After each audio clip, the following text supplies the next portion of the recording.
ফিলিস্তিনের স্বাধীনতা আজও বন্দী। বিশ্ব মুসলিমের নিঃশর্ত ঐক্য ছাড়া মুক্তির কোনো পথ নেই। শুক্রবার বাদ জমা নগরীর উত্তর আগ্রাবাদ গাউসিয়া ইসলামী পাঠাগার আয়োজিত মিছিলে নেতৃবৃন্দ এসব কথা বলেন।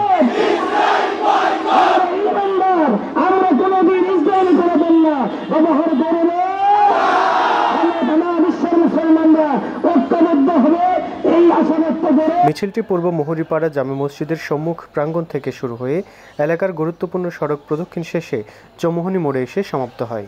মিছিলোত্তর সমাবেশে সংগঠনের সভাপতি এম শাহেদ উদ্দিনের সভাপতিত্বে ও দপ্তর সম্পাদক মোহাম্মদ বুরহানুদ্দিন সাদমানের সঞ্চালনায় বক্তব্য রাখেন সংগঠনের উপদেষ্টা আলহাজ আল্লামা মুফতি মহিউদ্দিন নিসারী, সাধারণ সম্পাদক মোহাম্মদ মাসুদ পারভেজ, সাংগঠনিক সম্পাদক এম জয়নাল আবেদিন।